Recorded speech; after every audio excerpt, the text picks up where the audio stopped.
Hello everyone, it's Kay here and I'm here today to share a little something that literally is hot off the press. My glue gun is just in the process of cooling down.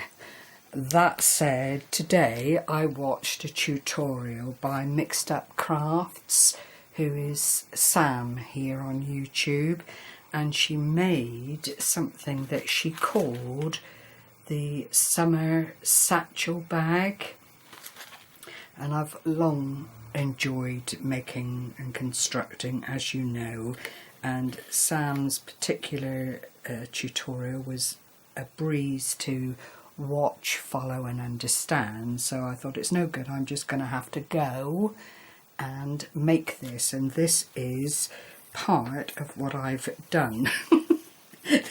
This is all I've got left of this lovely ribbon, but you'll see what it's all about in a minute.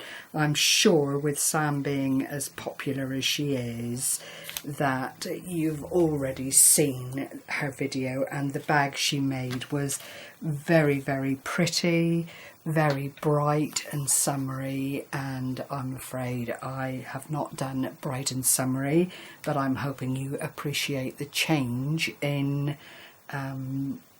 circumstance, because you know, I think it helps to see these projects in different papers and cardstock. So this is what I've done mine in. Now it's a paper pad that is as old as the hills. I want to say it is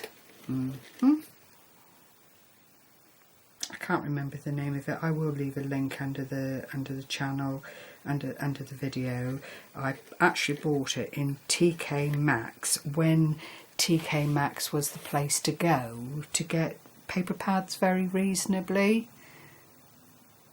DCW something or other. No, it's no good, it's gone. I'm trying to make it up as I go along now. However, these papers were a part of that pad, and it's only the second time I've used it. I really am ridiculously stupid about paper pads. I own it, I put my hand up to it, and anybody that knows me, that's been to my home, you know, can verify the fact that I am a regular hoarder of crafty papers and things like that. But anyway, to go back to this wonderful summer satchel bag, I just fell in love with the whole concept, and it is something, as I say, that Sam did a wonderful tutorial on.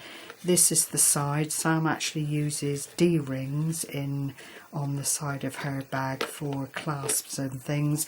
I didn't have any, but I did have a couple of these clasps from when I made the suitcase a good while ago now.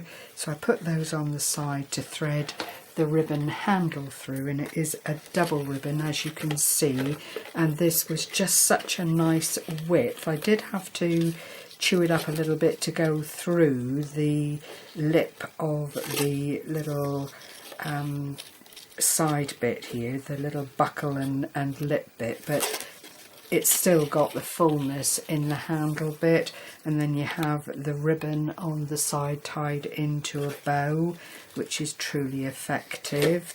You can see how shaped the lid is. I probably overdid it a little bit. I think if I were to make it again, I would try and reduce the curve. Instead of it being throughout the whole of the lid, I would keep it very much to the top part, but not having done anything of this size before, I thought, well, I'll just do it and see how it comes out. But it's now settled and beyond the point where I can feasibly do anything to it except use Velcro or something to keep the lid down, but I'm not disappointed with it.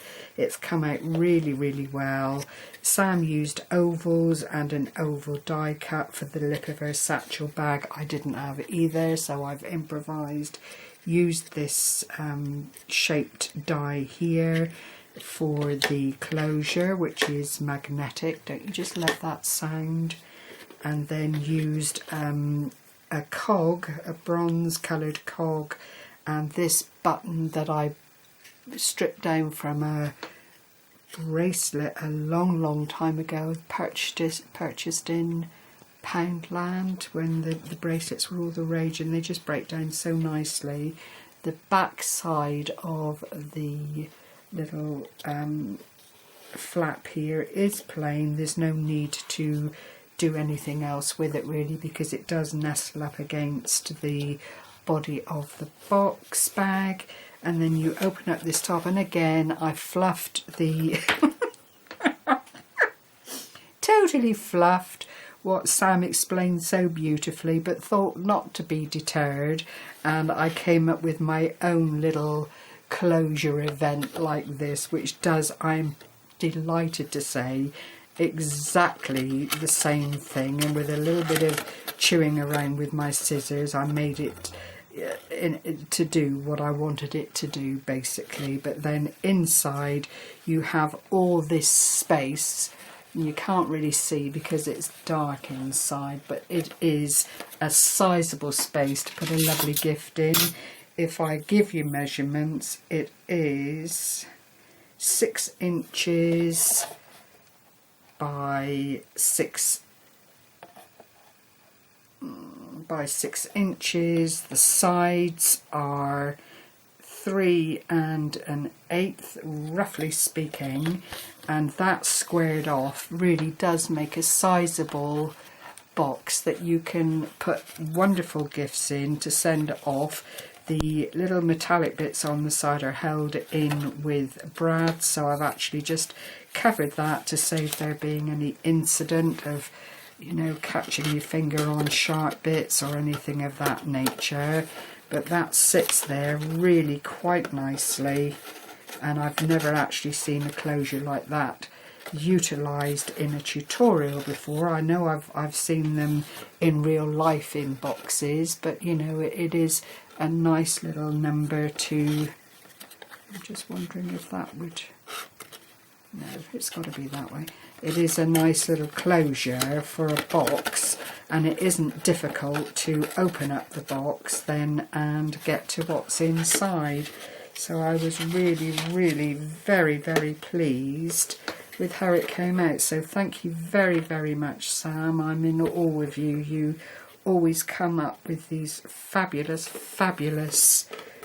projects. I know Sammy's got a huge following, but I will still leave a link under my channel here so that you can go along and see the tutorial if you've not seen it already. I hope you've enjoyed seeing my take on it, and I must get that paper pad, though it won't be available. I'm sure it's one of these long gone in the ethos something paper pads that they just, you know, had their little hands on and decided to get rid of. And whilst I'm here, I just would like to thank everyone that commented on my Forget-Me-Not video. I am in awe. Everybody has been so kind and so supportive, and I'm guessing that a lot of my subscribers, excuse me, have animals in their lives. I have to go. Take care everyone, and thank you. Bye bye for now.